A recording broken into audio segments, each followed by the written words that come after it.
આ જે પણ મારા જીવનમાં ધર્મ થાય છે ને એની અંદર કોઈ કારણ હોય તો કોણ છે? પરમાત્માનો.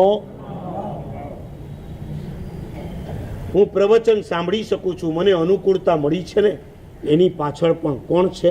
પ્રભુનો પ્રભાવ છે. તમારી નોકરી જ 7 વાગ્યાની હોત તો તમારી લાખ ઈચ્છા હોય તો પણ તમે સાંભળી શકો ખરા?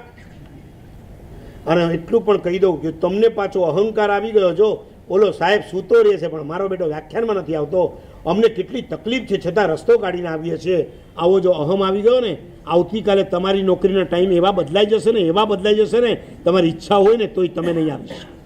ઘર બાજુમાં હશે તો પણ તમે દેરાસર નહીં જઈ શકો. તમારા પુરુષાર્થનો પણ અહંકાર નહીં કરો.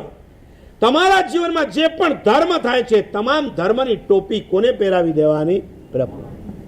દેવ એટલે એકલા દેવ નહીં, દેવ ગુરુ બેવ સમજજો.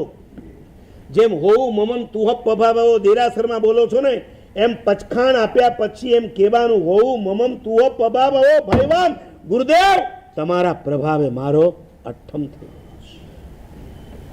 દેવ ગુરુ ધર્મ પસંદ બોલો છો કે ગુરુના પ્રભાવ, હજી તમે પ્રભુના પ્રભાવને સ્વીકારવા તૈયાર છો?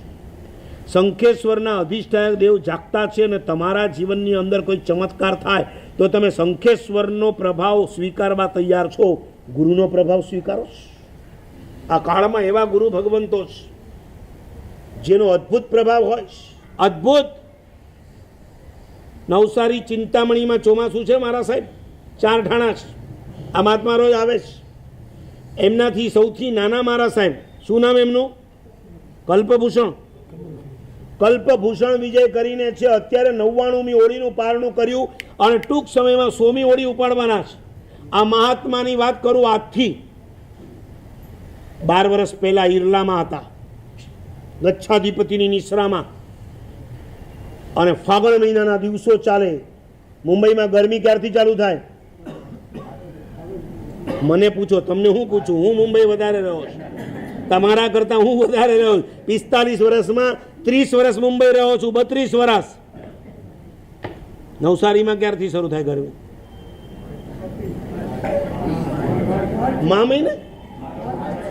Okay okay.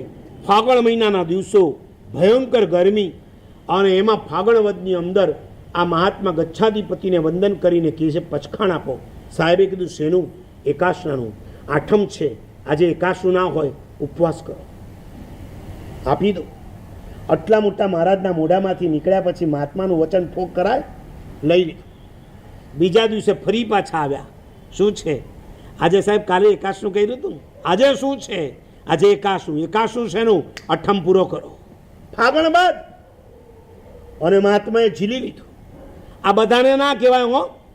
ગઈકાલે અઠમવાળાને કીધું હોય તો નવકારસીનું પચખાણ લેવા આવ્યા હોય અને એને કહી દઉં શેનું નવકારસી લઈ લો, આટલી સરસ શક્તિ દેખાય, 5 લઈ લો, 28 થઈ જાય. ઓલો નીચે જઈને બધાને શું કહેશે ખબર? કોઈ ઉપર જતા નહીં, બધાને 28 આપી જશે. અને ભૂરાભાઈ ભૂરાટા થઈ જાત. તમારે બધાને 28 કરવા જોઈએ તો પારણા કોના છે?